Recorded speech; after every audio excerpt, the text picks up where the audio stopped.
welcome everyone. My name is Teresa and I have my co-host Naresh Karmalkar with me. And welcome everyone, all entrepreneurs, our jury members, special guests, and everybody in the audiences. We are very excited for this entrepreneurship pitching session at the Rise World Summit 2023. This theme for this session for our summit is peace, profit, and purpose.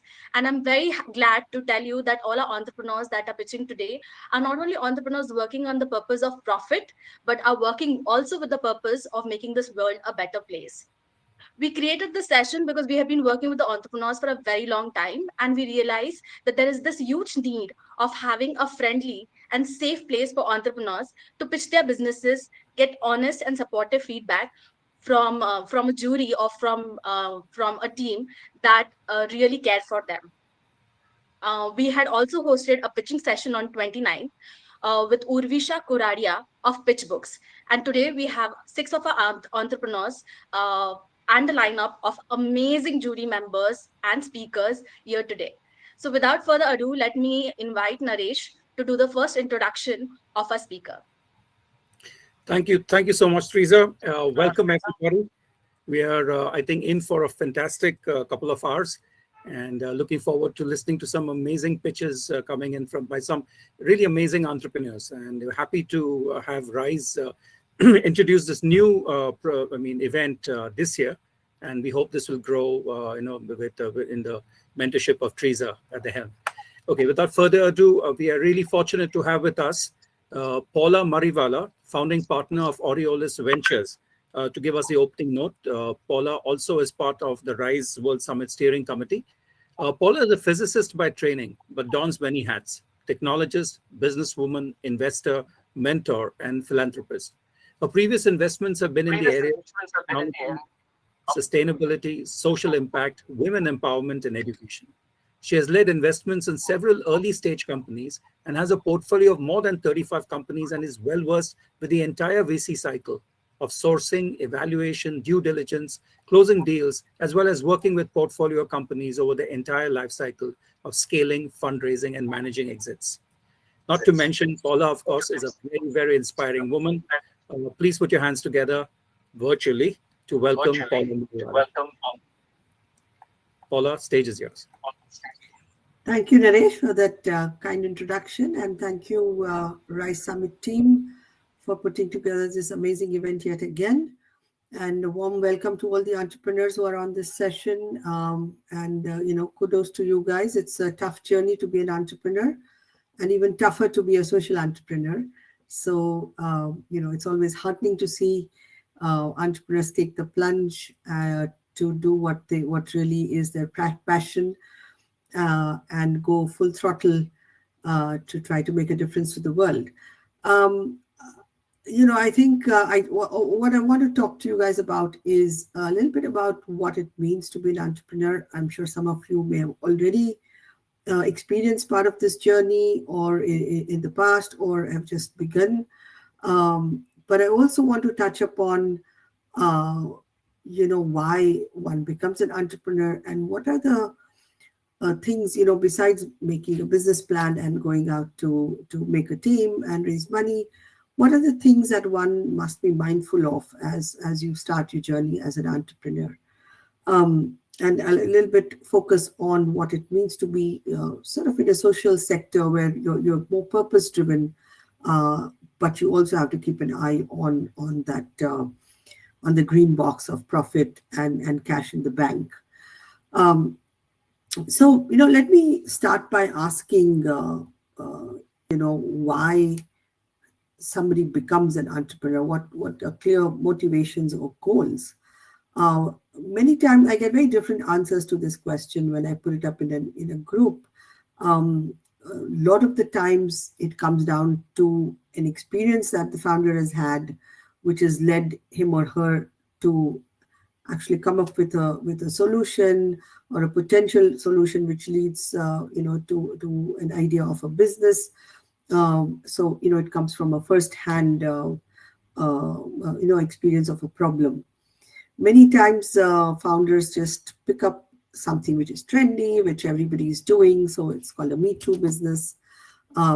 and you're also driven by just, the glamour of being an entrepreneur, that you can make this big business and make very high impact, or very, a lot of money, and have all the, all the glory. um, Most often than not, most people are somewhere in between, right? It's you've usually had some experience of a particular problem which you think is large enough to be addressed, or you heard about that problem, or you've seen it in in your world, or somebody's talked to you about it, or you are led by a solution looking for a problem. So you know that you can build something, and you go out and find the problem to solve with that solution. um, but many entrepreneurs are driven by also the glamour of entrepreneurship. What we don't see in or read about in the news is, many entrepreneurs who begin actually stumble more than scale, non-linearly and become big. um, so it's usually, when you start, you must ask yourself this question, and you must be very, very honest about the answer as to what is your motivation, what is your goal, and then map your journey. And when you do, map the journey that you will undertake, and when you do that, you should probably reflect on the milestones that you're putting. Are they real, or are they just based on just many, many assumptions which you may or may not be able to back? And how will you actually reach each step, right? So you have to break it down, much like when you start, let's say, a trek to the top of a mountain. You have to first put the base camp. So you must really put all the things on the ground and figure out what is the first step. So break it down step by step. The second thing I think one should do is really be candid about the answer to the question: are you really ready to take on this journey? You may not have all the answers, of course, on what this journey will entail, but at least you must check some readiness boxes. Because, like I said earlier, being an entrepreneur means not just achieving profits, or not just building a team, or not just doing some technology. It involves all of the above, right? So you have to be ready on many fronts, and you have to be um, able to let go of a lot of things as well. And I haven't yet talked about funding, but every business requires money to start. It requires resources of different kinds. So are you ready to do what it takes to even raise those resources, or put your own in? So these are some of the questions you must ask yourselves before you even start writing your pitch. And once you start writing a pitch, means that, okay, you've thought through all of this, you have an idea in mind, you have some sort of a business model, you know how you want to go about, at least you think you know, and then you're ready to share it with somebody. Maybe it's an investor, maybe potential co-founder, potential customer, or a mentor who will give you feedback. So you really have to line up the ducks and see how you can convince somebody else about what you are convinced about, which is that is your idea and the execution of the idea. Now, most entrepreneurs are afraid to raise money, right? They don't know how to go about. Most entrepreneurs also think that once you raise money, all your problems are solved, and the raising of money is the only bottleneck, and you have answers to everything. I actually want to challenge that a lot. I think it's a myth that money is the problem. If you really have thought through a business, if you have a good plan, if you know how you want to execute, money will chase you. So it's usually the other way around. You will not be able to raise money unless you are yourself convinced, and you've thought through enough that you can convince others. If it's a good problem you're going after with generally a very sound and pragmatic plan, you will find the money.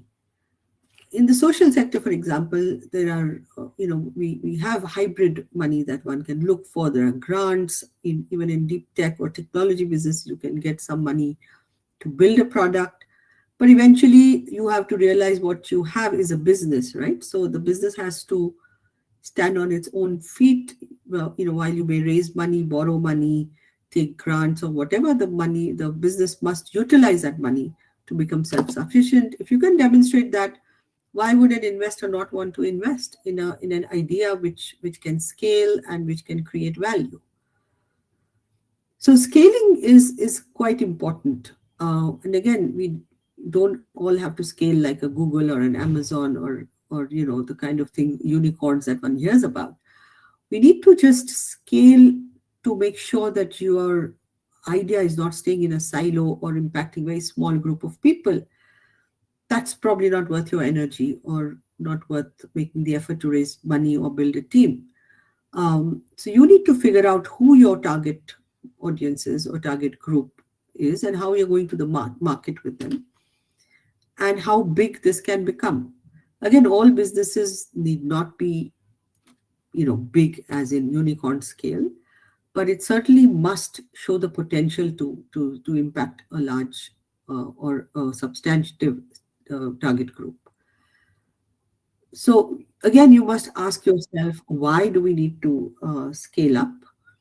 What is the motivation to scale up? Is it only so that you can raise more money or to, so that you can hire more people? Or is it that the business requires the scaling? Otherwise, whatever product or services you have actually may not be meaningful at all.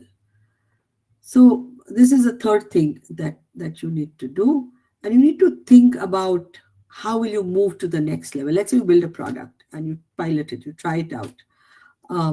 How are you going to move to the next level? How will you get many more customers to utilize this? How will you get more out of this product and service for your business?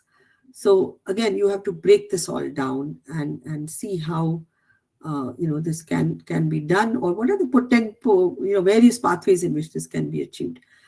And you have to really be pragmatic and actually honest with yourself. If you find answers which you may not like, but which may be real, that actually this product is just very hard to scale, there will not be enough adoption, it's a very niche market, you must discover this early on, because whatever you do at an early stage or whatever mistakes you make at an early stage, just imagine when you scale, they only get amplified. So you must try to fix most of the things at the early stage itself. Another very key thing is to understand the ecosystem or the sector in which you are, right? Particularly in the social sector, you must understand how regulation plays a role, what is the buying power or spending power of your target group, how will they get the money to pay for your product or service, and in the end, how will this sector allow a business like yours to grow, right? So what identify barriers to growth as well, and understanding the ecosystem, looking at other players in that segment is very important. So, this is all good gyan, but, in the end, you've committed entrepreneur, you want to just start up, right? So, you have to take the plunge and make a business plan, get some sort of people who are on your side, right, on your team, and share your vision, whether it's with the customers, with your team that you're trying to build out, or with other ecosystem people. And I think that also motivates you and gives you clarity. The first thing I think to do is to validate the business model and see if you can get some revenues or whatever, however you define traction, even if it's not revenues, some adoption and so on. And keep your sights on the cash flow. Once you have some of this, it's time to go raise money, because you will have an idea of how much money you need to raise. And I think one thing you must understand is when you raise money as equity, you're actually bringing people into your company as your partners. So they will own part of your company, right? There are other ways to do this as well. You can always get some debt, but then remember you have to pay that out regularly.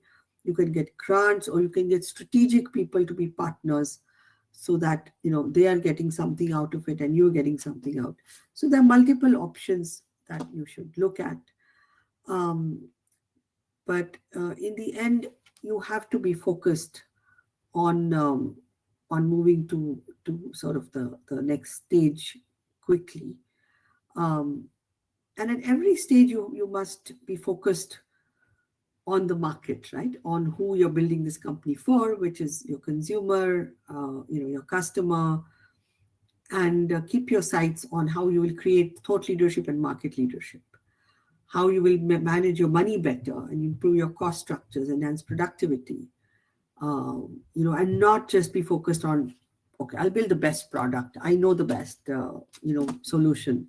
I think it can't be the best unless you can tie in all these, all connect all these dots and tie in all these issues, right? So I think at the very beginning, these are some of the things you should keep in mind. And you want to talk about, is my business scalable? To what extent I want it to grow? How will I manage the growth? I need to raise this kind of money. Who will give that money to me, right? Uh, like I said, once you know what you want to do, it's not impossible. There are a lot of investors out there who want to participate in the growth story of entrepreneurs, particularly entrepreneurs who are very committed and very passionate. What we look for as investors in entrepreneurs, first and foremost, is the sincerity and commitment of the entrepreneur, right? So, do you really believe in what you've set out to do? Do you have what it takes? Do you have the resilience to stick with the idea? You will definitely have stumbling blocks, right? And can you manage it yourself? And obviously, as investors, we have sort of a bird's eye view of different ecosystems, different sectors. So, we also identify whether this entrepreneur is right for this kind of sector, what it takes in this kind of sector to succeed. So a lot of judgment is on the founder themselves, right? On whether they can build a team, whether they can be leaders. So that's why it's most important for the founders to be ready before you go in front of investors. There are a lot of groups out there, a lot of tools out there to help you. I think you've already experienced some of them with Rise. How to build a business plan, how to do a pitch. But actually, entrepreneurs are pretty forgiving of some of these externalities. What entrepreneurs are not forgiving of is the internal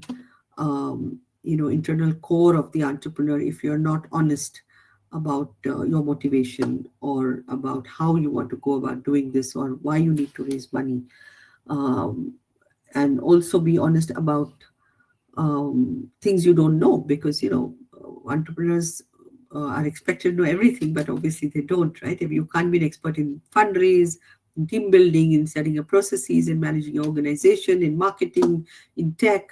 So if you are honest about what the gaps are, I think that also helps. What investors hate is entrepreneurs who are very arrogant and don't take feedback. So I think these are some of the things at very early stage that we look for. Humility is extremely important. And also, if I hear an entrepreneur say that I have all the answers, there's nobody who has a better product, I'm the only one who can do this, that's hubris, right? I mean, you know that there's really not so many, like I will do it all myself really doesn't work, and that I know the best doesn't work. So open-mindedness, taking advice, learning from others, peer learning, getting feedback from investor, etc., very important. But I'm sure you'll hear a lot from your jury as well as you pitch. But these are just some of my thoughts as you guys embark on your journey and start up. But happy to help in any other way. I'm sure the jury will give some good feedback. And all the best to all of you. Thank you, Paula. That was a lot of practical advice. I hope all my entrepreneurs have been taking notes. And as Paula has said, that there are people who would want to help you, and there are things that you need to introspect. So there is a huge market for investment. There is a huge market of people who are interested in building good business if you are ready to ask the right questions to yourself. So thank you, Paula. That was amazing. And let me start by introducing our jury. Our first jury is Anuradha Bhavnani. She's a mentor, consultant, angel investor. She is also the former regional director of Shell Foundation. She's a thought leader, change agent, and board member and advisor to many enterprises, startups, and incubator. And I was just today morning speaking to somebody, and I was telling how Anuradha has been supporting a lot of early stage businesses and helping supporting a lot of social entrepreneurs. So thank you, Anuradha, for being here and giving your time and being available to help our entrepreneurs in their journey where they are starting their investment raising process. Yeah, Thank thank you you. very much. Uh, Naresh, do you want to speak about our next jury member? Yes, with pleasure, Teresa. Thank you. Our next jury member is Mr. Girish Agarwal, a partner at Finnoventure Capital Services. Girish has an interesting career of 24 years spanning across manufacturing, so especially in jewelry and packaging, banking, private and MNC, entrepreneurship, mainly in logistics, and the development sector. He has contributed to impacting business outcomes and believes in being the change with change makers. His last experience as director, incubation program of Unlimited India, strengthened his business building faculty. It's really a pleasure to have you with us, Mr. Girish Agarwal. Welcome. Thank you, Naresh. Last not the least, we have Lakshman. Lakshman Kumar Nasirpuri. He's an investment banker, angel investor again, and a strategic advisor. He holds multiple professional degrees with over 39 years of experience in investment banking, corporate finance, including mergers and amalgamations.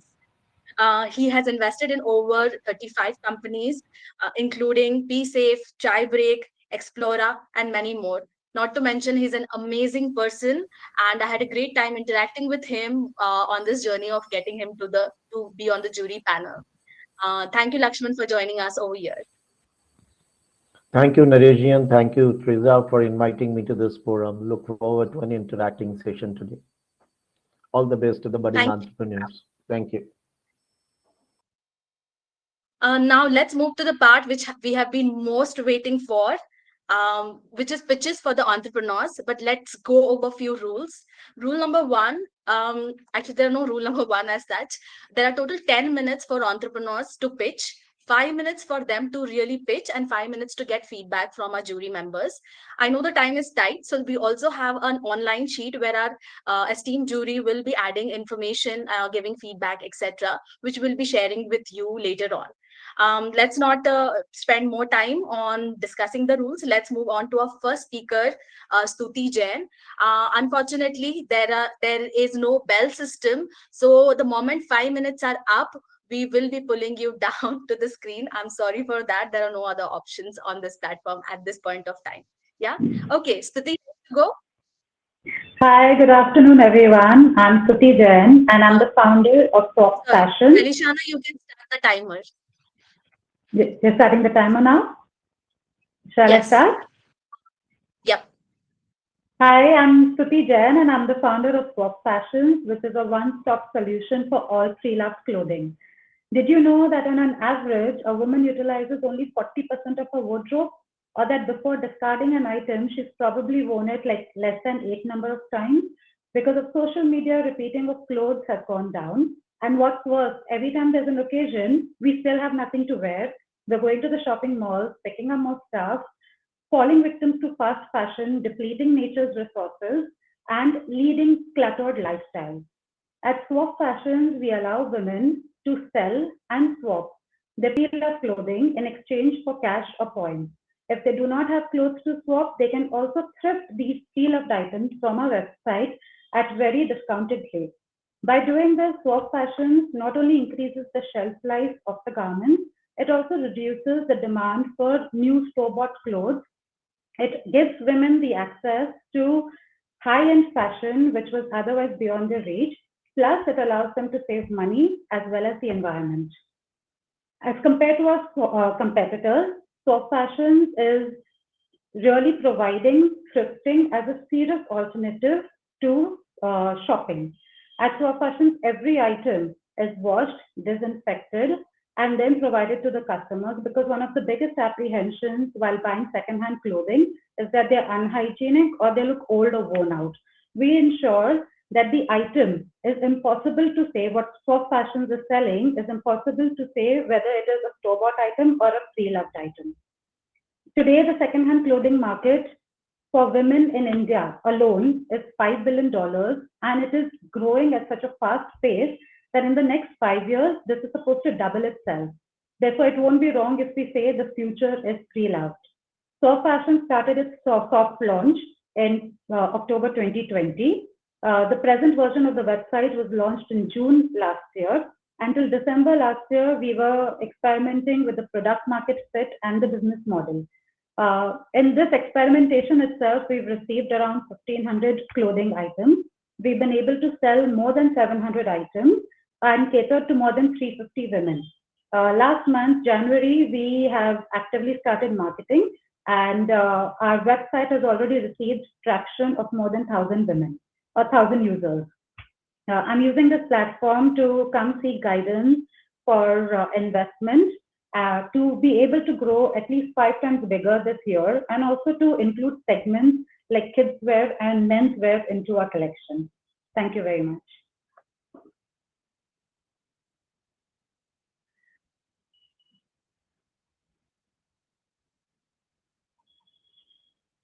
Thanks, Tuti. I don't think you utilized the whole 5 minutes, but I'm very glad it was on point and on time.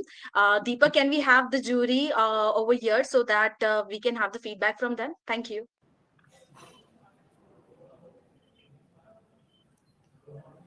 So, Stuti, this is Anuradha here. Congratulations for this excellent sustainable fashion business model. I think it clearly protects a lot on our planet, and we all need to think about it.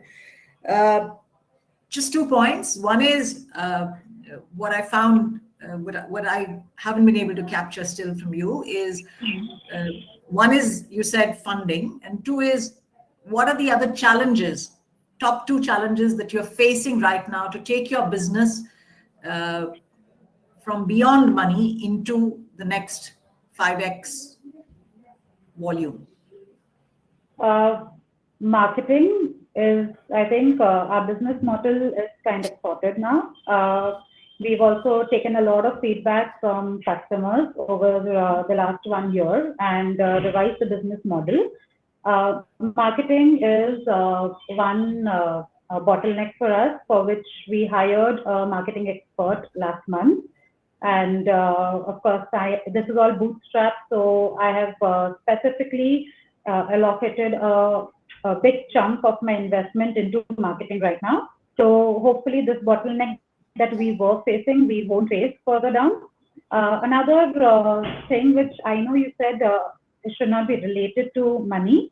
However, we do feel that there are myths about secondhand clothing in the market.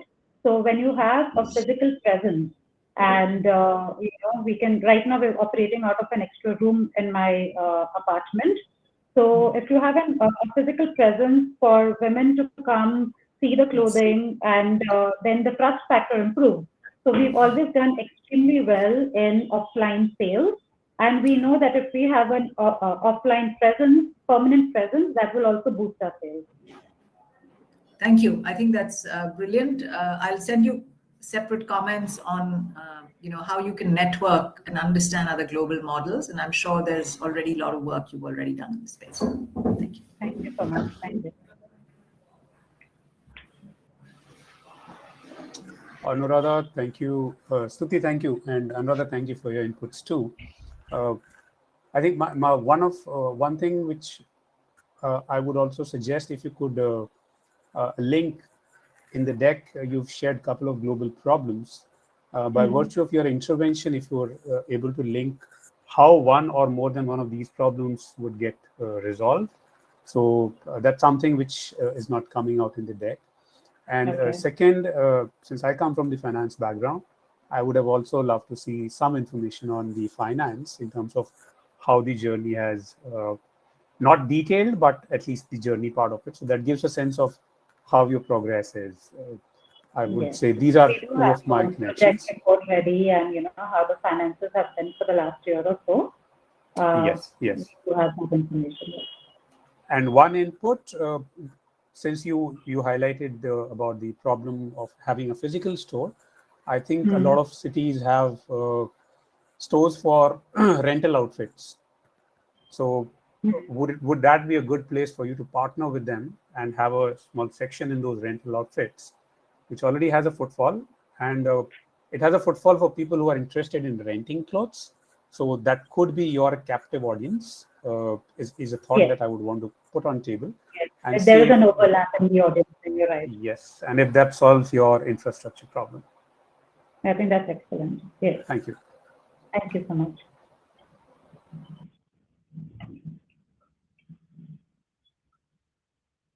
Mr. You're on Lakshman, mute, Lakshman.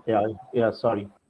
So how do you propose to change the attitude of the customers and educating them on this? You see, you can educate a particular class of the customers, but in this case, you need to educate the masses, right, about its utility. And second is that I would like to see a paper where you can link the social objectives with the monetary aspects of the whole business. Sure. Of course. Thank you. Thank you. So would you like me to address how we've been doing it so far? Yeah, briefly if you can. Yes. So our target audience we've started with is 25 to 35-year-olds who are basically who have the power to buy more stuff. Secondly, they are more practical and have become not only fashion conscious but also environmental conscious in this day and age. They are apprehensive, they're on the edge. All we have to do is give them a slight nudge to tilt them towards us. And how we do that is firstly by explaining to them the pros of thrifting, not just because it saves money on it. Secondly, the fact that you're going to repeat an outfit only a couple of number of times, it doesn't make sense paying the full price for it. So, and thirdly, the biggest factor to tilt them towards secondhand clothing is when they see the outfit. If they see it and they feel that it looks new, then they don't mind if it's actually been pre-owned. So these three factors we feel have been able to convince women to start swapping with us. In fact, surprisingly, most of our audience is upper middle class, which we actually had big question marks to when we started off, wondering whether they would be interested. But we were very surprised that it's all about having an open mind, which can then attract any class of people. Yes, gradually you have to do the account mining and go deeper into that class. Yes, yes. Thank you. I get that. Okay, I'll share the my time is thoughts in up. detail separately. Of course, I will. Thank you. Wonderful. Okay, the time is up. We'll have to move to our next entrepreneur. Our next entrepreneur is Rajkumar Cholapali. I'm sorry if I'm butchering your name. And he runs an organization called Techno V8R. So can I have Rajkumar over here on the screen? So unfortunately, Rajkumar's screen is not working, so we will be having an audio pitch. Rajkumar, over to you. It is 3:16 right now. We will take you down at 3:21.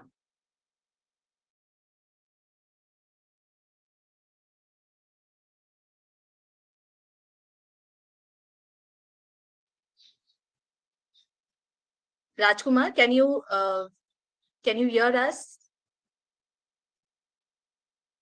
Okay, so since Rajkumar is facing some technical problems, we will move on to the next enterprise.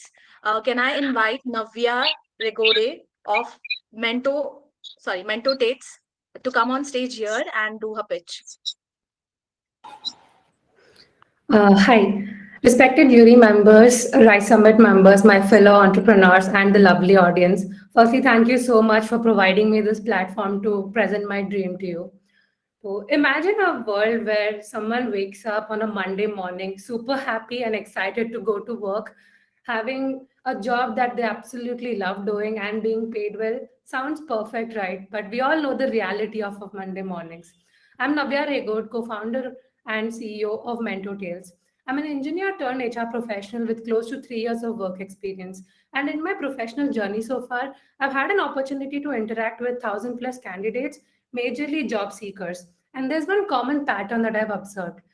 Finding the perfect career, the one that check boxes all your goals, let it be related to your interests, passions, skills, opportunities and growth, and financial stability and security, sadly feels like a fairy tale, a dream that is too good to be true.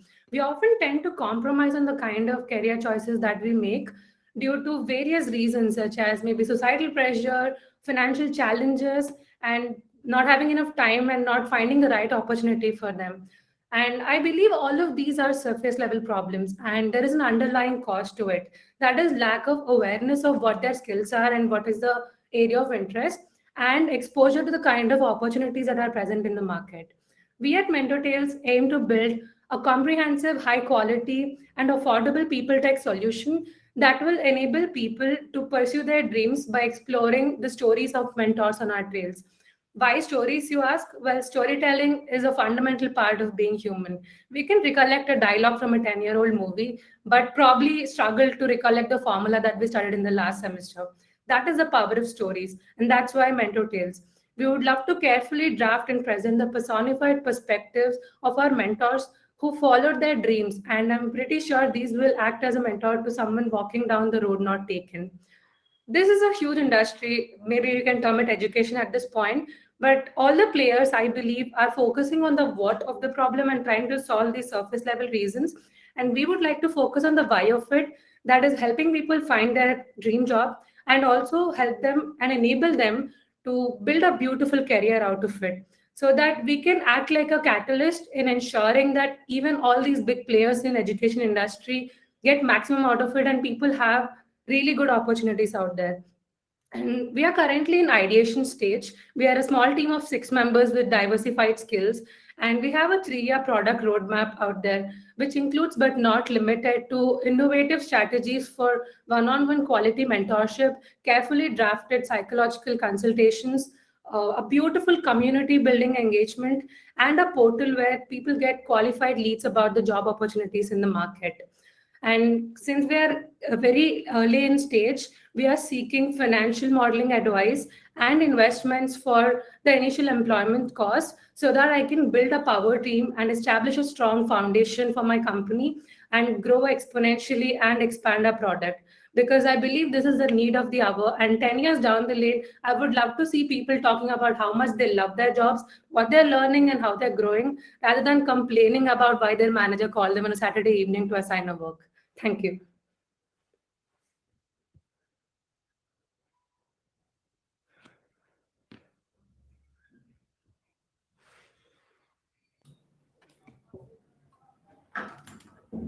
So thank you, Navya. I think that's a very interesting idea. I haven't thought of it ever, but I think it's a very interesting idea to get people to create value, more value where they are, and to really be able to give that passion into their jobs beyond just, and for every individual to do that. So fantastic. Thank you very much. My question really is, given that you're an early stage person, have you thought through amongst all the 3-4 verticals you mentioned, which of them are going to be your revenue making models? Because some of it seems, people may not pay for all of it as a service. Yes. So what's your revenue thought process? Now, for this 3-year product roadmap I have built, I have considered 4 verticals. One is quality mentorship calls. Second is psychological consultations. And third is community building engagement. And the fourth comes to job opportunities. So revenue-wise, if you ask me, I think the major source of revenues will be the cut from the consultation calls, like mentorship calls. I will have a very affordable amount there and will take a majority cut from the mentors, to ensure we are having the initial cost. And second major revenue stream would be from the job opportunities. So being a recruiter and a HR professional, I see that external consultancies charge 8.5% of the CTC as a platform fee. So I would like to onboard as many companies as possible, because I am going to help them with very qualified leads who are genuinely going to add value to the company and save time and money for the company to hire them. So that would be a major source of revenue. But to reach there, I would need a strong team and build a community for the same. Okay, thank you. Hi, Navya. A wonderful thought, and the name itself catches attention. Mentor Tales. Again, two inputs here. One, what do you want to be seen as? Because there are two verticals that I've heard. One is on the mentoring part, other is on the recruitment part. The market is already flooded with in the recruitment industry. So would you want to build your strength around mentorship and be a kind of a feeder to most of the career providing or service providers, or would you also want to be one of the competitors along with them? Is something that I would want you to maybe think about and maybe spend your time. And second, if we look at the mentorship industry itself today, there are close to 700 plus incubators across the country. Everybody has mentors, but since I've been working on the mentorship model very closely, I am yet to see a very successful mentorship model evolving, because from the demand side, there's a very strong demand, but from the supply side, there isn't something very, very concrete that ensures that the supply is also equally participative. So that would be my second input, that when you're looking, and this is only entrepreneurship, you're looking at mentorship across the across service industry. So I'm highlighting something that I'm facing, and that's again an input to you. How would you want to structure and strengthen that part, and where do you want to position yourself? Thank you so much for that input, Girish. It's a really beautiful thought that has instilled me. And coming to the first aspect, I would strongly say for sure that I would love to be more in the mentorship area, because that is my whole purpose of this idea, not to be into the recruitment stage. And if I follow the mentorship module rigorously, I'm very sure the recruitment agencies or the jobs will come running to our platform, because I have quality talent end of the day if I'm focusing on the mentorship.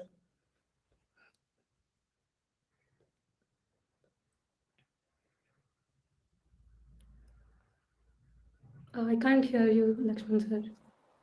Lakshman, you're on mute. Lakshmi, you're on mute. Sorry again. Sorry. So, yeah, I've unmuted. Thank you. So now I find that the sector you are into, this is a highly segmented and very cluttered market space. So there are lots of trainers, motivational speakers, educationists, mentors. We have been mentoring lots of startup entrepreneurs and businessmen. Now there are dedicated entrepreneurs in their individual capacity as well as in the organized setups. So how do you really want to differentiate yourself from all this? So the reason why I chose HR as my journey, despite of being an engineer, is because I felt HRs are the people who are bridging the gap between the management and the goals of the company and employment and their requirements. Having been there in this space for 3 years, I realized the gap is because of the reasons I mentioned in my pitch. And I'm confident it will be a slow growth for sure, because this is something very cluttered, as you said. But carefully crafting it and having quality talent on my team who believes in this idea, I'm sure I can drive this to a successful model. It will take time, but it will be worth every effort that we put in. But I'm sure you're not going to become a marketplace and an aggregator marketplace for the trainers and motivational speakers and mentors. Not exactly. I am always a quality person over quantity. Okay. Thank you. Thank you. That's all from me. Thank you so much. Teresa, if I have time, just one more input for Navya. You may want to look at models like Humans of Bombay, which is also a good storytelling platform, but that's what they do. They don't do anything else. Yeah, so there are many models, but it just came to my mind, so I thought of sharing. There's yourstory.com as well. I love the content there. Well, so many things. Yeah, absolutely agree with it. Thank you, Teresa. Yeah. Thank you. The next one on our list is Bhavini Parekh of Banko Janko.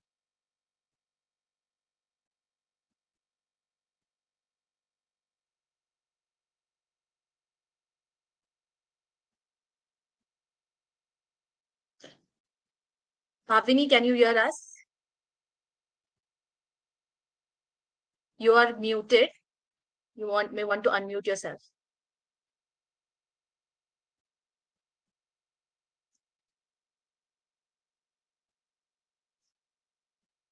Okay, so I think we have hit another hurdle with respect to our entrepreneur. Let's move on.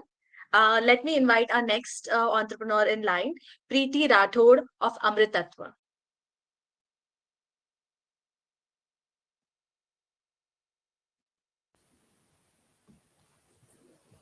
Hi, Preeti. Can you switch on your video? Hello, Triza. Yes, yes. Okay, seems you're in a place which is going through a cooler weather. Yes. Okay, welcome to the platform. We are at 3:28. You will have 5 minutes for your pitch, after which you will be we will ask the jury to enter. Yeah. Okay, over to you. Thanks. Thank you.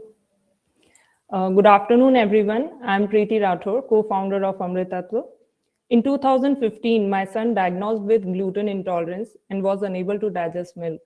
So I started to research something healthy food options for him. Then I got to know about the oyster mushrooms.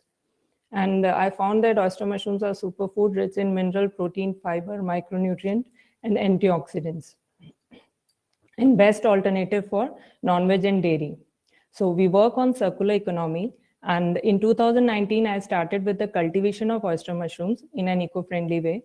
And we trained, then in 2020, during the COVID time, we were not allowed to visit our room, oyster mushrooms that we started cultivation. Then we provided training to the farmers. Because the oyster mushroom cultivation is the vertical farming process, require less land and water.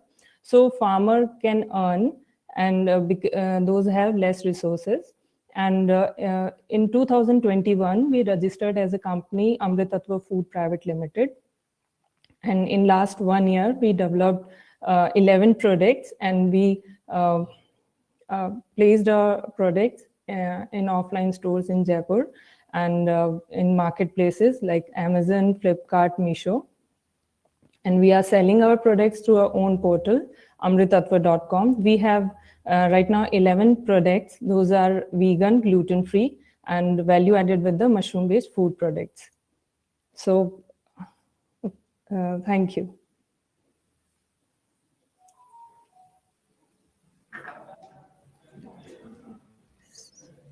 So thanks, Preeti. I think that's a good start to a very personal problem that you're trying to solve. And I think I love it when entrepreneurs are actually able to address their pain points in the early stages.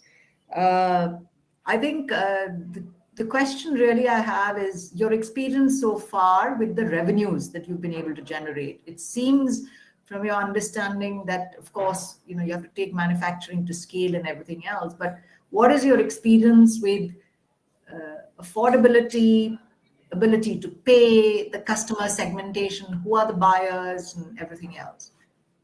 Yeah, sure. So our target customers are those are health conscious, and we dissolve 2% of our equity. And IIM and CII invested 8 lakhs amount. So and revenue till now is from last 2 months, it's 50,000 rupees, because last 1 year we developed our products, and we were connected to the stores, offline stores and online marketplaces. Last 2 months revenue was. And where are your challenges in this in the sourcing of the product? Yeah, resourcing, like we train farmers and we provide supply chain to the farmers for the dried oyster mushrooms. So we directly procure the dried oyster mushrooms from the farmers, and rural women help us for the manufacturing of some of our products, and some we do the work like OEM. We are connected to some manufacturing units those we give the recipe of the product like cookies and the gluten-free pasta, and then we procure, then we हम लोग उनसे पूरा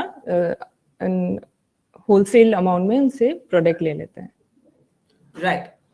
Right. So basically, you're white labeling the product for yourself. Yes, white labeling. White labeling for somebody. Yes. Great. And what's the amount of money you're looking at in the next? Our ask, yes, our ask is for mentoring and for strategic advice for product pricing, for product development, and for networking to some marketplaces. Thanks. Over to you, gentlemen. Thank you, Anuradha. Preeti, it seems like आप हिंदी में थोड़ा comfortable हैं, तो yes, yes, let me shift to Hindi. मुझे ये जानना है कि आपने मशरूम कल्टीवेशन डिस्कवर किया, so are you promoting mushroom cultivation as a product to empower these farmers, or are you looking at creating products and white labeling and building a market for these products, because parallelly आपको इनका awareness भी create करना है कि ये yes, gluten free है. So which of these two is more closer that you are keen on? Actually, in 2019 हम लोगों ने कल्टीवेशन से स्टार्ट किया था. देन फ्रेश मशरूम की शेल्फ लाइफ बहुत कम होती है, तो हम स्केल नहीं कर पा रहे थे, एंड यहाँ पे अवेयरनेस भी बहुत कम है राजस्थान में. देन 2020 में हम लोगों ने ट्रेनिंग दी फार्मर्स को. देन उनका प्रॉब्लम था कि वो सेल कहाँ पे करें, बिकॉज ऑयस्टर मशरूम्स के लिए इतनी अवेयरनेस नहीं है मार्केट में. बटन मशरूम्स का टेस्ट ऑलरेडी बिल्डअप हो चुका है, तो इसके लिए फिर हमने उनसे प्रोक्योर किया. देन हम लोगों ने हमारा बिजनेस मॉडल बनाया कि जिन फार्मर्स के पास लेस स्पेस है, लाइक बिकॉज ऑयस्टर मशरूम के लिए लेस लैंड एंड वाटर की रिक्वायरमेंट रहती है, तो उनको हम ट्रेनिंग देंगे and then dried oyster mushrooms उनसे प्रोक्योर करके देन उनके प्रोडक्ट्स बनाएंगे जो कि specially vegan and gluten free होंगे. एंड बेस्ट पार्ट इज जो ग्लूटेन इंटॉलरेंस होते हैं, जैसे कि मेरा बेटा है तो प्रोटीन होता है ग्लूटेन, और मशरूम का जो प्रोटीन है, मशरूम में जो प्रोटीन होता है दैट इज 80% एब्जॉर्प्शन रेट होती है, अदर देन पल्सेस की 30% होती है, नॉनवेज की 18% होती है. सो इसलिए हमने ये डिसाइड किया कि ग्लूटेन फ्री प्रोडक्ट्स में इसका वैल्यू एडिशन करेंगे मशरूम पाउडर का. तो उसमें कुकीज़ बनाए, सत्तू बनाए, एंड इसमें सीजनिंग हमारी खुद की मैन्युफैक्चरिंग है, सत्तू हमारी खुद की मैन्युफैक्चरिंग है, जिसका सत्तू का जो प्रोटीन है वैल्यू एडिशन के बाद 16 ग्राम हो रहा है पर 100 ग्राम. ओके, एक इनपुट ये रहेगा प्रीति आपको, क्योंकि आपने बताया कि आपके 11 SKUs हैं अभी. कुछ SKUs फास्ट मूव करेंगे, कुछ SKUs स्लो मूव करेंगे. So please keep an eye on that, and it would be okay if you maybe want to discontinue the non-performing ones and focus only on high revenue generating ones. That's the input. Okay. Thank you.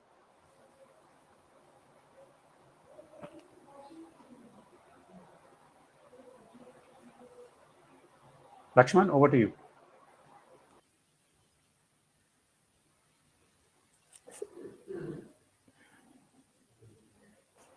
You are on mute. It's muted. It's muted again. Thank you, Girish. Preeti ji, जो gluten free products की जो basket है, no, I'm not on mute. Can you hear me?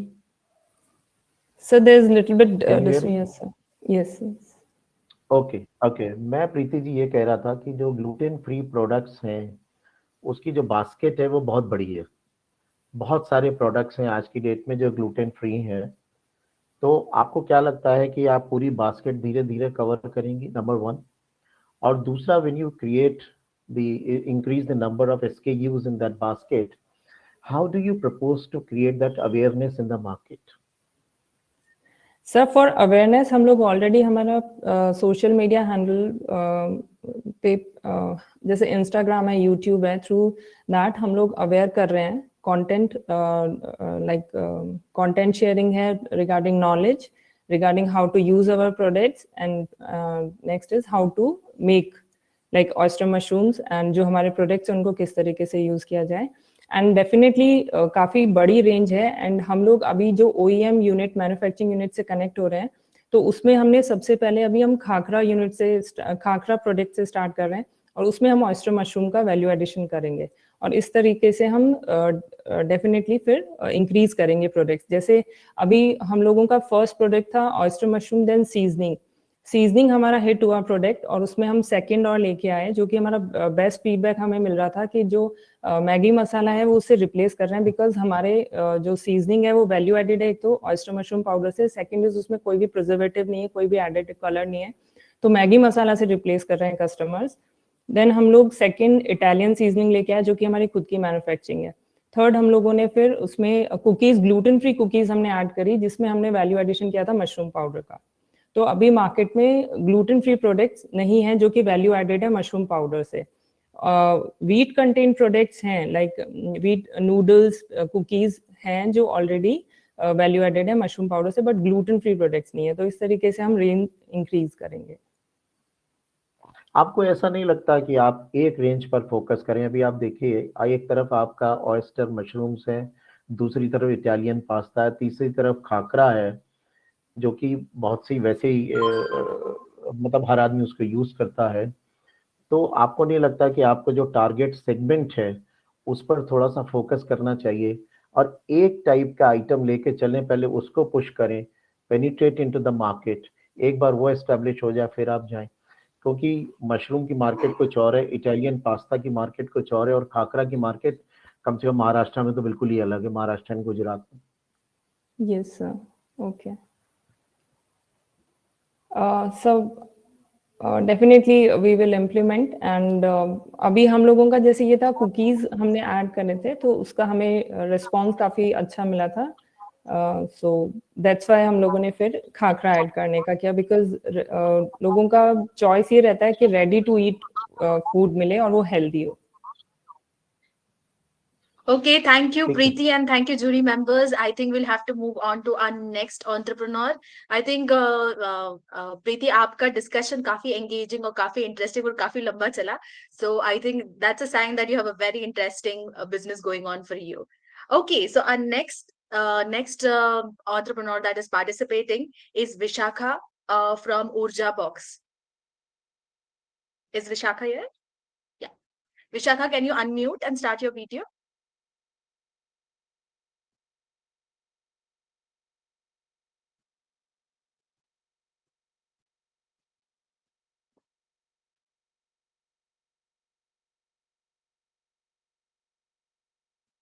Okay, we have to go back to our list.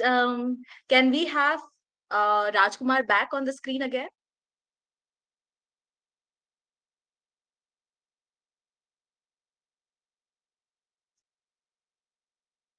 Rajkumar, can you try and unmute?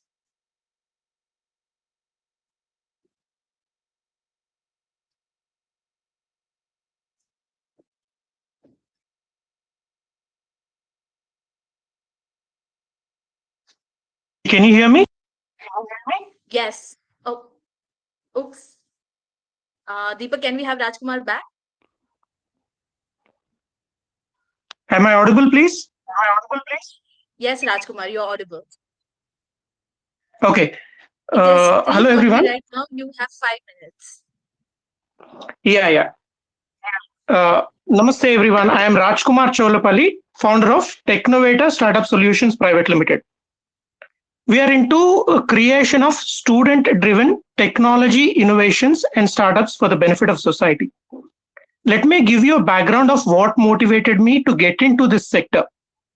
Initially, I was working with IT sector for 12 years. And in 2010, I came out from the IT sector. I wanted to do something for the society. So since 2011, I was continuously working with various NGOs. And primarily, I discovered that persons with disabilities is one of the segments that was close to my heart. Now, as I was interacting with multiple of these social challenges, I realized that, as we are coming across these social challenges, I'm only contributing on a personal level. Is there something that we can do at a much greater level? Being from a technical background, I wanted to see if engineering students can be involved with any technology innovations.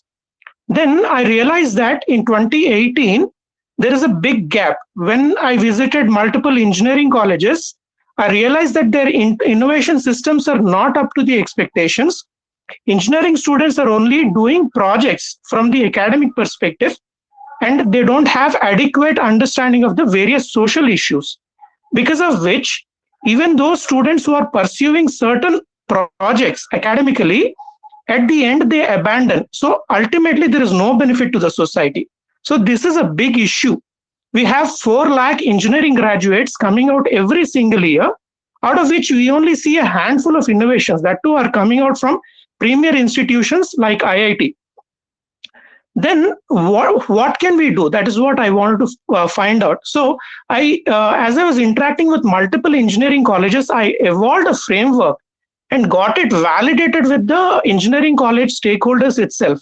They got convinced that this is something that they can implement.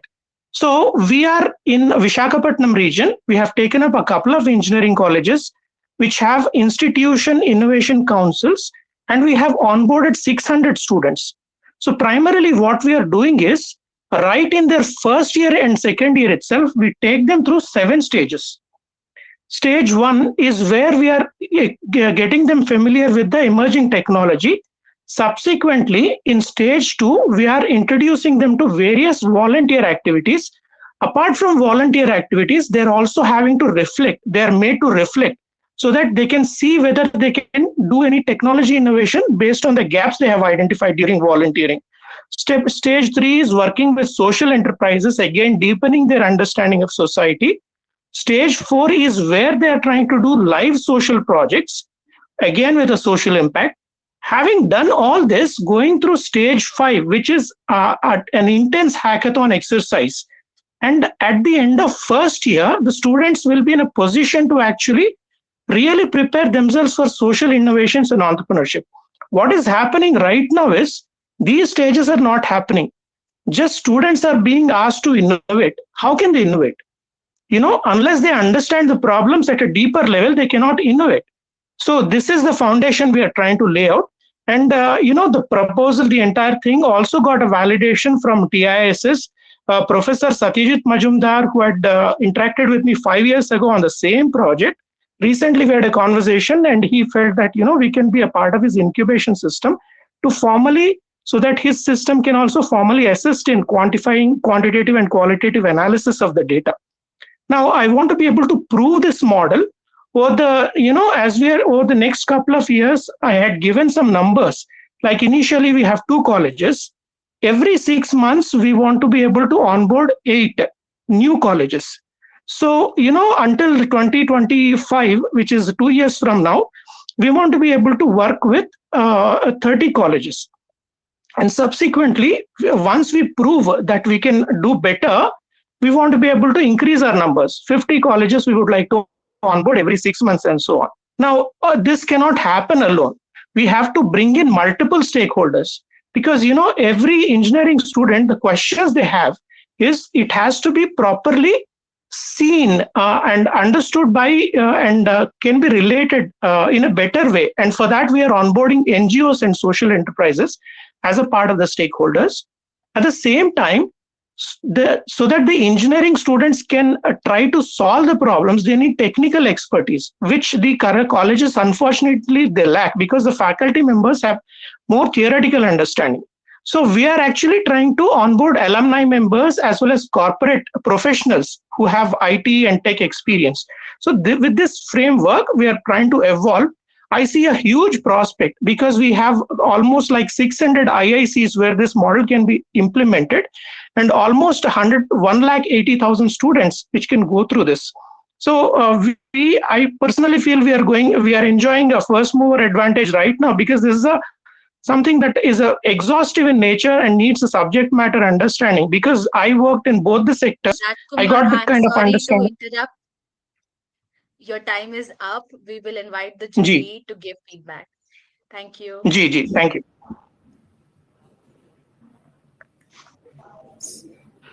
So thanks, Rajkumar.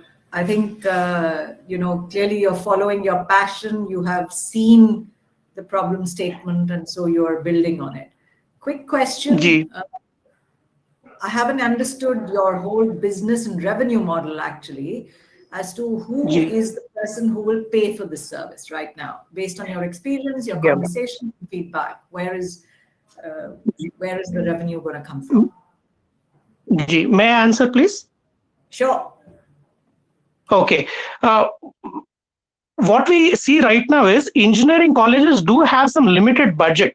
They don't have a lot of budget, but they do have limited budget. Approximately based on the tens of colleges I've interacted with, they are spending anywhere between 1.5 lakh to 12 lakhs for annually on innovation related activities, IICs, Institute Innovation Councils.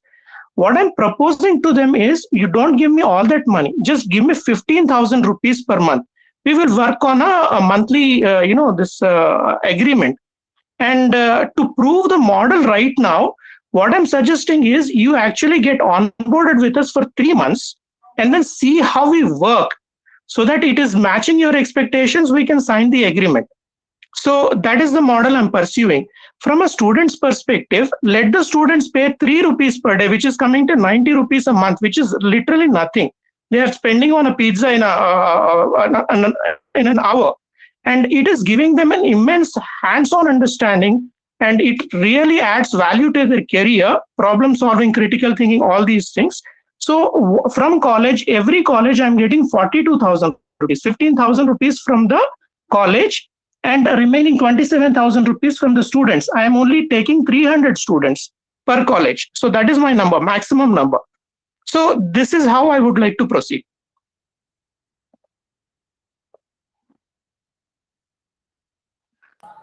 Okay. Girish, maybe you can jump in with any questions. Sure, Anuradha. Yes.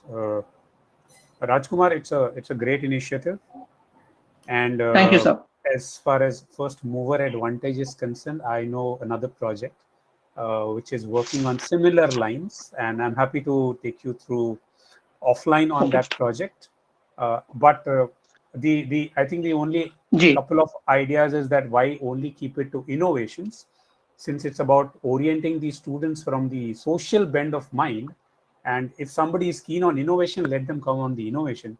But restricting only to innovation is something that I may not be keen on innovating something, but having a social bend of mind can help me throughout my life. So is it something that might open up a larger cadre of students from which you can find your 300 is one area where you want to think about it. And second, just building on to Anuradha's point, in terms of revenue, wherever I've spoken to the students, most of these students feel that this is something that the college should do for them. And paying, even if it is about paying 300 rupees, it's more of a mindset than the ability to pay. So when you position this to any of the institutes, you have to be very careful about it. How well the institute want to position it with the students. The institute part may be the easier part, but the student charging the student part, you may have to think about how do you want to position yourself. That's I think the second one. And third, maybe subject to availability of time, I'll come back to you later. But right now, Lakshman, over to you. Thank you. Thank you, Girish. Rajkumar, I find that, in India, we manufacture engineers. We have so many engineering colleges, and if you look at the employability data of those engineers, it's really pathetic. 75 to 80% of the engineering graduates do not get the employment, and balance 20% they are well placed in corporates. Now, how do you take these engineering graduates who do not have the necessary skill set to the innovation level? How do you make them the innovators? It's a real challenge. Absolutely, sir. Absolutely. So may I go ahead answering this question, sir? Okay. Sure. So the answer to that is it's not easy, sir, because the colleges I'm working with, they are not premier institutions. Tier 2, Tier 3, Tier 4, Visakhapatnam and Vijayanagaram, the east coast of Andhra Pradesh region I'm working at, not all the students, the colleges get the quality students. And more than the students, it is the attitude of the engineering college which is actually turning us off. Because even a student who may not be technically equipped, if they have a passion to do something, then we can mold them over a period of 2 to 3 years. And even if it's not to the extent where they can become innovators, like Girish ji rightly said, at least we can give them the necessary skills so that the seed is sown in them. So let it mature in 5 or 10 years, but at least, they become a part of the process. So there is a challenge, and I'm not working with all the colleges and all the students. To create a competitive spirit, I'm still saying there is a limited number of students who will be onboarded, and we are giving them a questionnaire saying, what are the social challenges that you feel passionate about? Let them mention 3 or 4 challenges, and we are doing an evaluation based on that. And it is helping us kind of also segregate the students based on their social interests. So did I answer your question, sir? Partly, yes.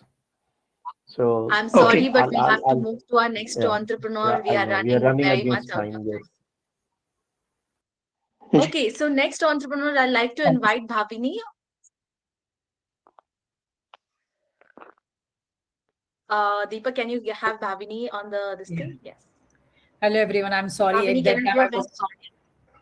No Hello. problem. Let's get ahead. Yes. Let's go Yeah. ahead. Yes. Fashion means to make a human beautiful, actually making the earth ugly. So, respected jury members and national, international participants and viewers, thank you for joining this. Banko Janko is here to change that. So, Banko Janko is about sustainable fashions. Banko means art decoration creation. Janko is from the junk. We upcycle the pre-consumer textiles from the manufacturing unit and convert it into the beautiful wearable art pieces, garment, home furnishing, accessories, and many more. And at the end, whatever the scraps remains that cannot be utilized, that will be converted into the seed paper, and that is used for our story page and thank you page. So what we do, we take the scraps from the manufacturing unit, then convert it into the fabric by empowering the woman.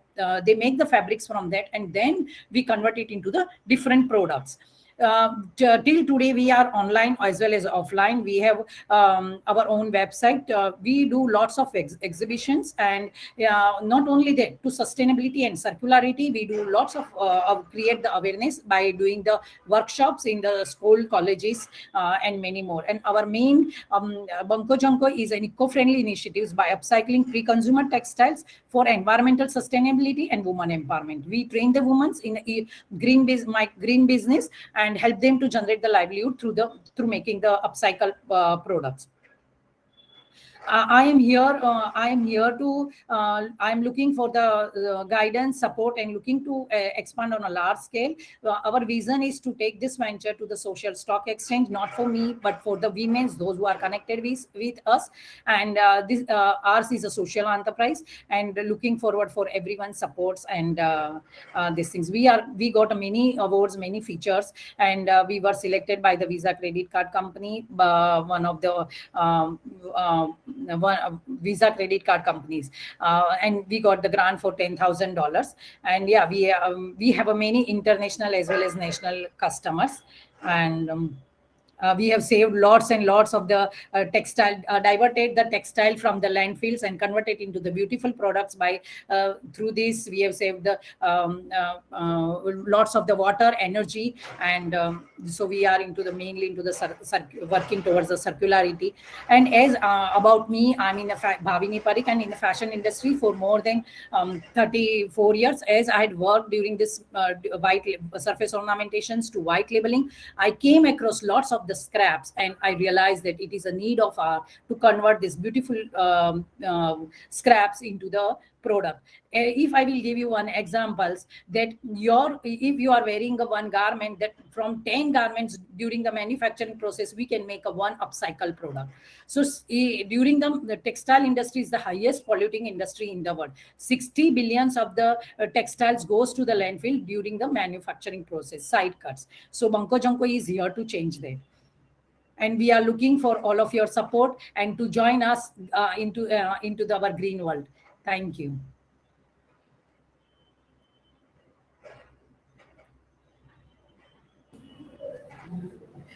Thank you, Bhavini. I think a great for a lot of these sustainable development goals in terms of gender, in terms of climate change, upcycling, recycling, Consumption. fashion. Yeah, lots of boxes you take. So we great. work on totally 11 SDGs. Great, fantastic. You talked of actually sourcing textile waste and upcycling it using empowering women to create products. I missed, where do you pick up this from? Do you pick it from large export houses and other places? And where do you sell and how do you sell? What does your end product look like? Yes. So this is my end product. You can see this is the jackets. Like this, we patch it. So this is the fabric we sourced from the ethnicity during the manufacturing process. So whatever the scraps remain, so what we do, see, like as I'm in a fashion industry, I know the many manufacturers, so we directly connect with them and we get the scrap from them. So sometimes we buy it, sometimes some companies give it as a free, like the Bharat Furnishings and all of them, they have lots of catalogs, so they give it as a free. So what we do, we collect it and then we segregate depending on the size, shape, color, quality, fabric quality, fabric length and everything, and then we give it to the women. Then the cutting and sorting and everything process will be done, and then it is given to the women. They join the fabrics and join the patches and make the fabrics, and these fabrics then converted into the garments like this. So like jackets, or you can check our products on our website bankojanko.com, and during that also we get the scraps, right? So that we convert it into the products, different products like accessories and jackets and many more.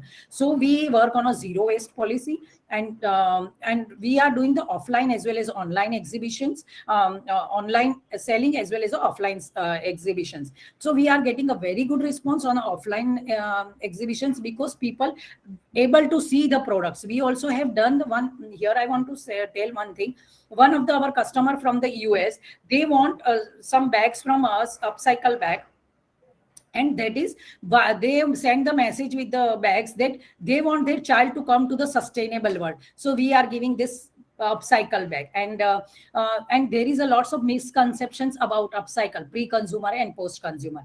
But we have handled it that part, and we work only on a pre-consumer textiles, that is unused textiles from the manufacturing unit. Right. And do you see a roadmap to scale as you move from your current size of the business, which I'm sure is, you've got a few customers and take it to the next level. What does scale look like for you? Yes, so we are looking for a large scales, as we have contacted the textile committee and all of them, and we are looking for telling them that nowadays it is a sustainability is in a need, not only about the international but in the national also. So whichever the brands that are making the product, they have a lots of the scraps. If they can give us the chance to convert it into the product and they buy back the product, then that will be good things. Just now we have collaborated with one store, and we are working on that things. So we are getting that scrap, unused garments, and we are converting into the product. And so there is a lots and lots of the large scale opportunity. Yeah, and today the sustainability is a need. So lots of the online platforms are there. So now next step, till today we have not spent the money on a marketing or anything, but now next step, to spend the money on a marketing now, because the customer become more aware and they are looking for the sustainable products. So it is very easy for us also. Great, thank you. Girish, Lakshman, one of you. I'll request Lakshman to go ahead. I think probably he goes in the end and we lose on some important inputs. It hardly matters. It hardly matters.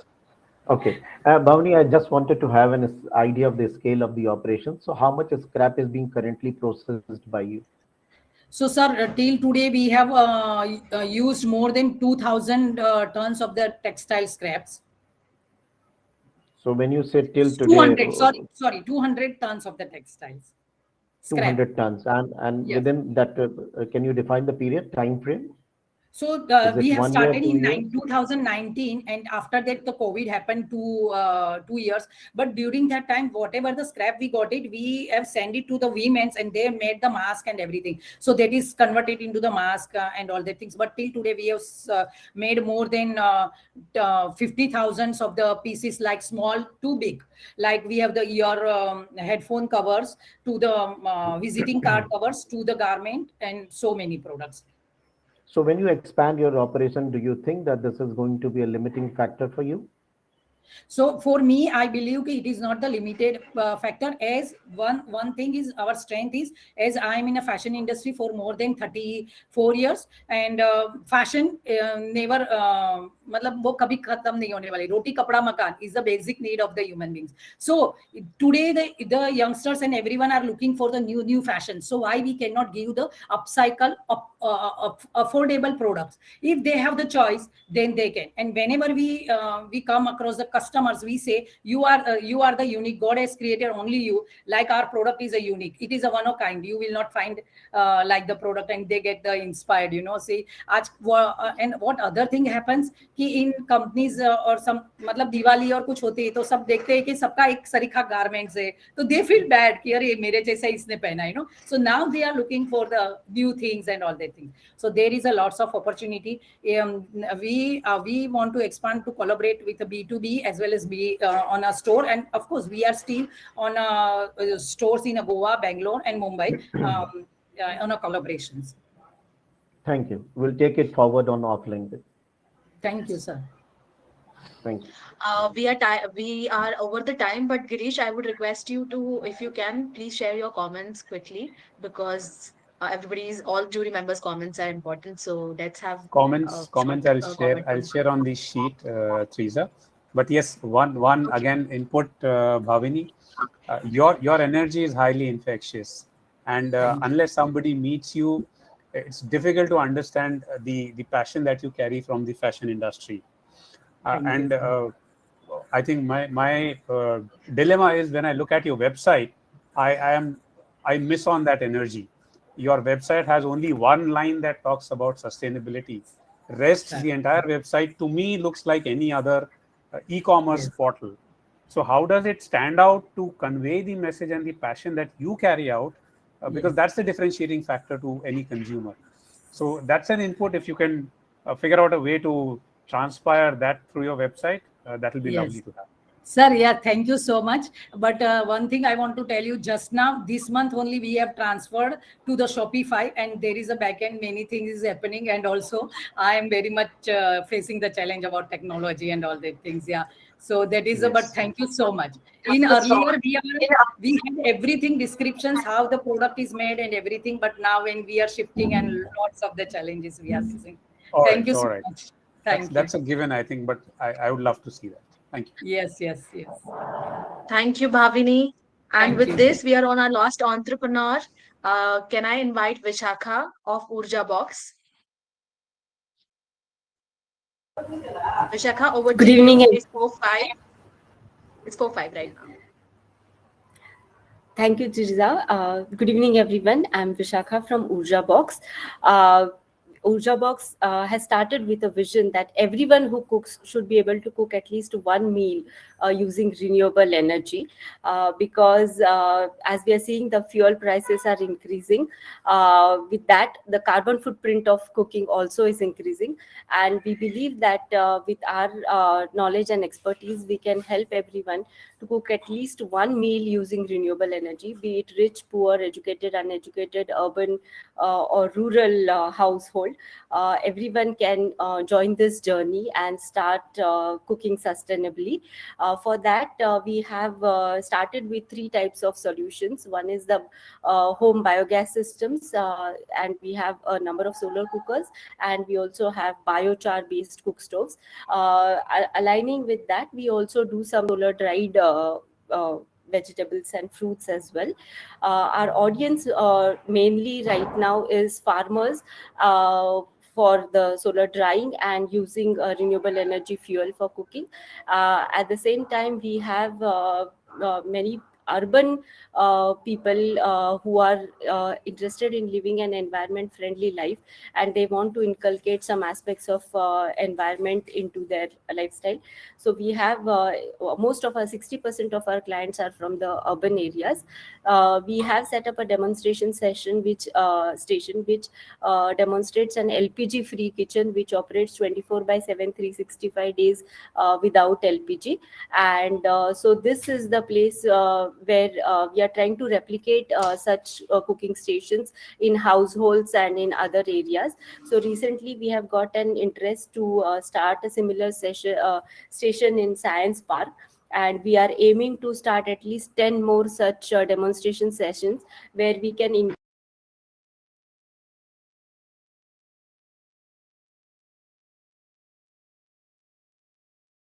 one by one. We are definitely sure that we'll be able to achieve sustainable cooking for everyone by reducing the carbon footprint, reducing the cost of cooking, reducing the effort, and also saving time for many women who are spending a lot of time in cooking or collecting fuel kind of things.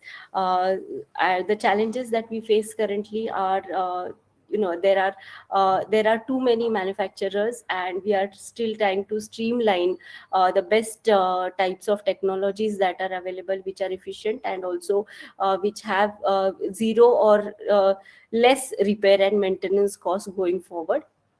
And we are trying to also bring some innovative technology to this scenario, connecting people. And so right now our main activity is demonstrating clean cooking solutions to people and taking them on a journey. So we are launching a program of 1,000 LPG free kitchens right now.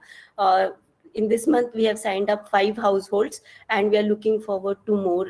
In this 1 year we want to achieve 1,000 household LPG free households. So whereas the government is saying give up LPG subsidy, we are saying give up LPG and move on to a cleaner cooking journey, so that all of us can reduce the import cost also of fuel for the country. So that's where we are right now. Thank you.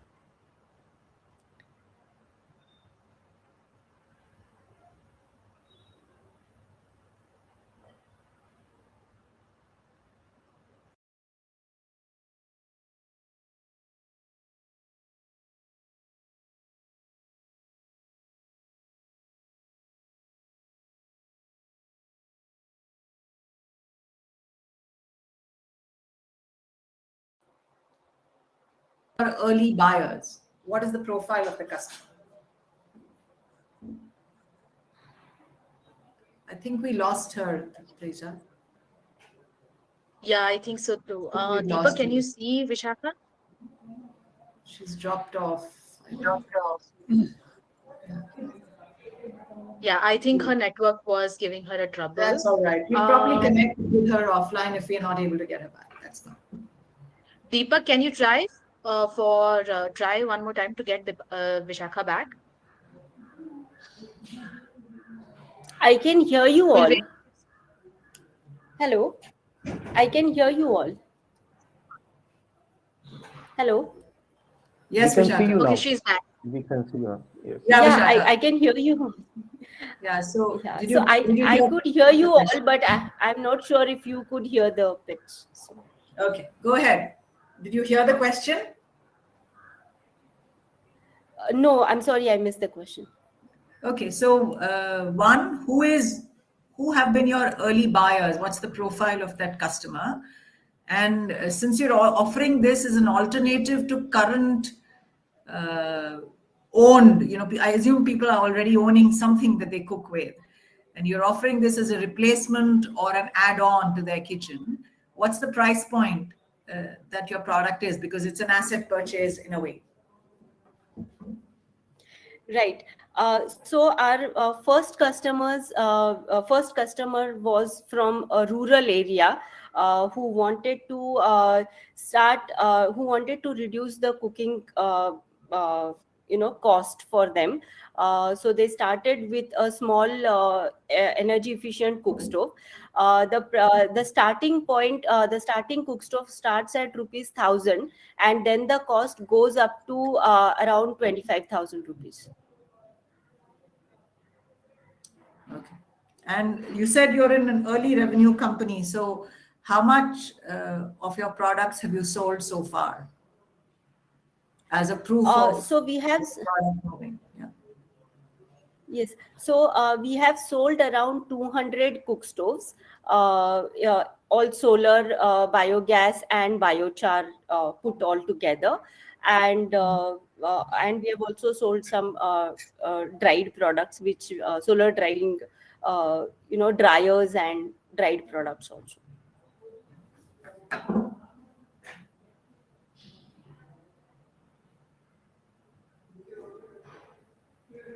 Girish? Yeah. Yes, Vishaka, I think I could not see the deck in the folder, so I would have very limited insight. If you could share the deck and also share the financial numbers in terms of the average price of the product. And while your opening part of the presentation was you want everybody to cook one meal a day, whereas while I was going through the website last evening, it mentioned about issues being faced by women in the rural areas, especially when they go to collect the wood, or especially the problem faced by blowing into the fire. So if those are the problems, then how do you look at encashing on those problems and looking at building your marketing positioning is what I thought of. I would want to see more on that. So I think these are some questions on my mind, and maybe you could respond right away, or we get to see the deck to get more clarity. Yeah, I'll share the deck as well. But just to respond you here, what we have noticed is that there are different triggers for people to move on to clean cooking. While in rural areas, it is the cooking drudgery that they have of collecting the fuel or blowing into the firewood cook stove. In the urban sector, it is mainly about saving time and also moving to an environment friendly cooking towards cooking in an environment friendly way. So the triggers for different people to move on to clean cooking are different, and that's why we cater to each of our customer as per their requirement, and that's why we have a number of solutions which suits each one of them. And that's why we said whether it is urban or rural population, everyone can move on to clean cooking irrespective of why they are moving on. Our objective is that they start clean cooking. That's fantastic. But maybe since you mentioned about 200 SKUs being sold, you may want to just gather some data around what kind of impact it has had on the people that are using these products in terms of time saving or health benefits, which could be an important sales pitch for you. And also focus on maybe one or two customer types, because across from the most rural who don't have access to your and my homes, where we have access to multiple products, that the reason to purchase could be very different. The motivators are very different. So you need to look at where do you want to start from. You don't try to spread yourself too thin. That's my right. Yes. We have tried doing that, and as right now most of our customers are from urban areas who have some link to rural areas, so they themselves use and they replicate it in their rural background also. So we found that model is more suitable for us, because then we can recover our cost also without going for CSR or any external help. We are a bootstrapped company, and we have booked very marginal, but we have booked some profit in the last year and this year as well. So we see that right now from a revenue perspective, this model is helping us to approach everyone and see who's ready to buy that way. Vishaka, I have just one question. how do you market and sell your products?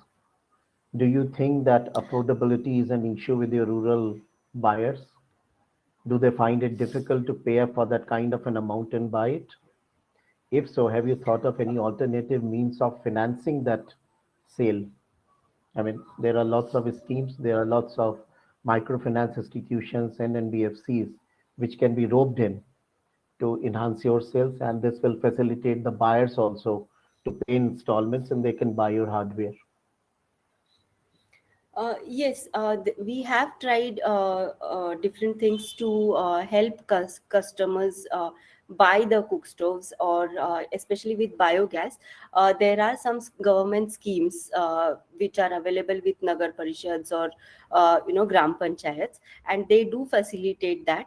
We also provide people to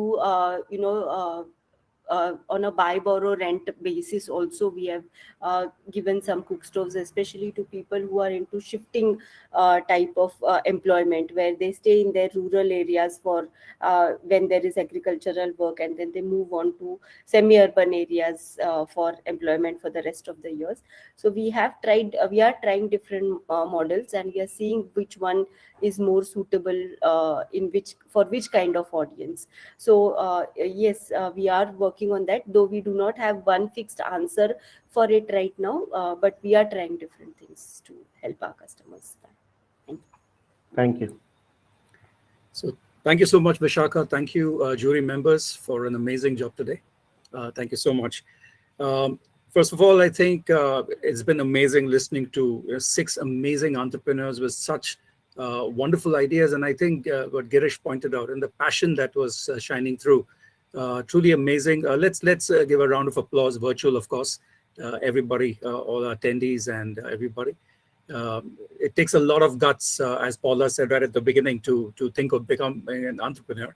And these 6 people have actually shown us what they are made of. And it's absolutely redeeming to see that 5 out of those 6 are women. And well, I shouldn't be surprised, I guess. I think in today's India, I'm not surprised at all. And it's such a wonderful feeling to have women out here. Thank you also to all our jury members. I think your insights were absolutely amazing, to the point, and I think it will actually help our entrepreneurs really do well. And I think they'll do well to take your comments into account. Before I ask Lakshmanji for a formal closing kind of address, I would like to ask Anuradha and Girish for some immediate reactions and some comments that you would like to share. Starting with Anuradha. Thanks, Naresh. I think behind the 6 entrepreneurs that you were able to showcase today, I'm sure there was a lot of work that went in from the teams to siphon out and pick out 6 from that entire long list. And I'm sure a lot of effort went in there. So congratulations to the team directly. From the entrepreneur's perspective, I think they're each of them at different journeys and different stages of their businesses. There was a few that were at the idea stage, others at a pre-revenue, post-revenue. So I think from the on behalf of just myself and maybe the other jury, there may be 1 or 2 that each one of us is more interested in and may want to kind of go back to reconnect with them, and that's something that we will take back with the team. That would be amazing, Anuradha. Thank you so much for that. Girish, your thoughts? I think Anuradha has done a great work summarizing for all of us. But yes, I quite echo what she's mentioned. 1 or 2 of them have a good, I think, social bend of mind. And I will, reach out to Teresa separately on the entrepreneur that I would want to maybe engage. And some of them, I know I would want to connect them to the ecosystem where they can benefit from collaboration. So definitely, those things are on the cards, Naresh. Thank you so much, Girish. That was really nice. And yes, we must actually congratulate Teresa and her team, which is doing such an amazing job in the entrepreneurship segment with Idobro, and definitely now with the RISE platform. Thank you, Teresa. This was very, very inspiring for all of us here. And with that, I would like to... Thank you, Naresh.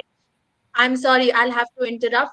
you for a bit for like a 30-second. Our platform is available till 4:30, which means that the session will stop automatically at 4:30. Just wanted to give you the heads up. And thank you to both the jury members for your kind words. And we will be very happy to connect you to the entrepreneurs. And I sign off from here now. Thank you, Teresa. Yes, and it is my pleasure now to invite Lakshman Kumar Nasarpuri to actually Thank give you, a Teresa. Thank you, closing Teresa. address, and yes, a closing address, and try to distill all the experiences and the thoughts that you had through the session. Lakshmanji, all yours.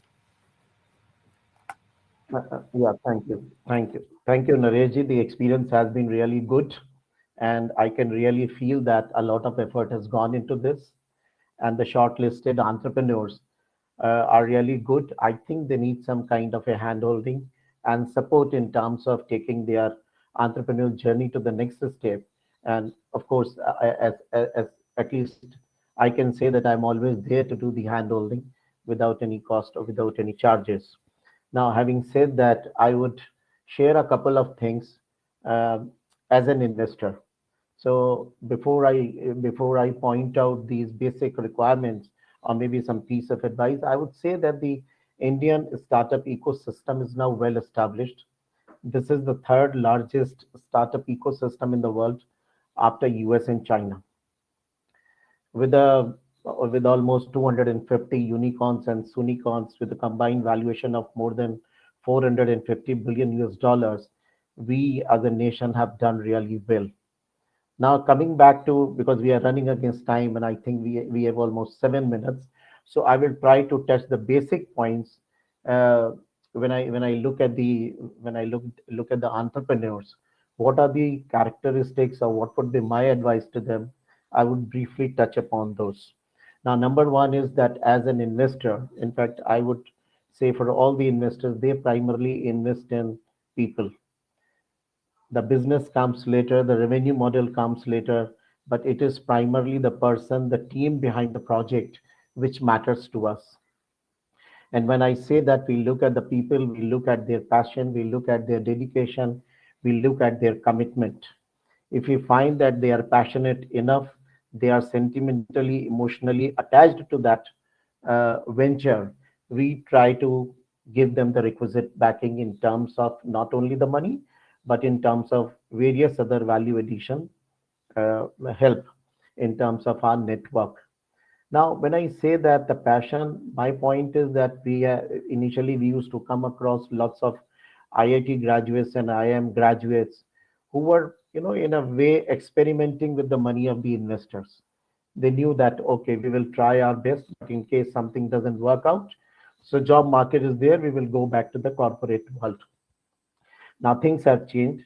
We go through a very, very difficult phase while evaluating the promoter's background and see that come what may, this promoter is going to continue, he is going to stick around. Quitting is not an option, exit is not an option. If we have put in our money on him, he has to continue. Second is that the promoters need to be ready to adapt to the changing circumstances, changing environment in which one is operating. Adapting to the changing situation quickly and be ready with the alternatives is one of the key success mantras, I would say. Change is the only constant. So an entrepreneur has to be very, very quick in terms of bringing about that change and coming up with the improved ways of doing the business, coming out with the ways of changing the entire business and revenue model. The third is, which I have seen with most of the investors, with most of the entrepreneurs, is that they don't focus on the systems and processes right from day one. They are busy raising money, they are busy building up their businesses, and they forget that they need to devote a lot of time on setting up the basic SOPs, basic systems and processes on which the organization would be built and will be continued for a longer period of time. Fourth is that there has to be a value addition on a continuous basis. Unfortunately, most of the entrepreneurs focus on the valuation of the business. When they go to the investors, they don't focus on the value of the business per se. So my suggestion to them would be, try to differentiate yourself, try to create some kind of a value of your business the valuation will automatically follow. You don't have to worry about that. After that, I would say patience and perseverance, consistency of the quality of the work, no short-term goals, no shortcuts to scale up the operations. You have to be, you have to go about your business in a very slow and steady manner.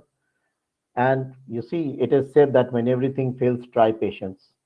Persist with consistency and believe in yourself, your team, your product or service, but never lose the patience. Now, coming to the most important aspect of the business, that's money, the investments. I always advise all the entrepreneurs to be frugal with the money, more so if it belongs to the investors, which is normally the case. Keep aside the money and take out only so much which takes care of your immediate requirements. This would help to create a decent number of reserves to fight the contingencies. When we go and raise the money from the investors, we at times I have found that the entrepreneurs, if he needs just 50 lakhs, he would ask for 5 crores. He doesn't need that kind of a money. Apart from risking his equity, apart from diluting more equity, which is really not required at this stage of time, he collects the money or she collects the money, and then there is a lot of financial indiscipline which comes into the picture, and at times it becomes very difficult to manage that. In any case, we all are human beings, so there are two factors which govern us, greed and fear. So we have to be very, very careful about that. One more point I would say is that initially the entrepreneurs do a lot of hard work, but once they have come to a particular stage, they fall for complacency. Many well-established brands around the globe perished simply because they sat comfortably and did nothing to innovate further and adapt to the changes. So my advice would be for all the entrepreneurs to keep on raising the bar for themselves without being compelled by the competition and other outside factors. It has to come from within, and they can go ahead. And the last would be that never ever give up. Quitting is not an option. So if you have even the slightest iota of thought in your mind that I might quit, it is better to quit the journey right now and don't go to the investors to raise money. Now, again, I would like to add one more point, that there are lots of funding schemes available by the government of India, by the state governments, by autonomous bodies, and by the investors also. So that time has gone where we used to think that, that we can burn the cash and go on scaling up the operations. So I think that burning is no longer an option. Entrepreneurs should focus on revenue-based financing models. They can take along the investors as their JV partners, and I think that would be the best course of action for most of them. So I think I have about half a minute now. So once again, thank you very much, Nareshji, Riza, and my co-panelists, Birishji and Anuradhaji, for a wonderful session. Thanks a lot. Thank you, Naresh, for the amazing conversation about everything. You summarized everything. You gave really practical feedback for entrepreneurs and practical tips. And thank you to I everyone think who you was meant present. Lakshman, Teresa, not Naresh. Sorry. Thank you. Thank you for correcting me. Thank you, Lakshman, for all the support right from the first call I made to you till It's now. okay. And with It's this, okay. we are going to wrap up. It's okay. And all the best to all the entrepreneurs. Thank you, everybody. Thank you. Thank you. Thank you. Have a good day. Thank you.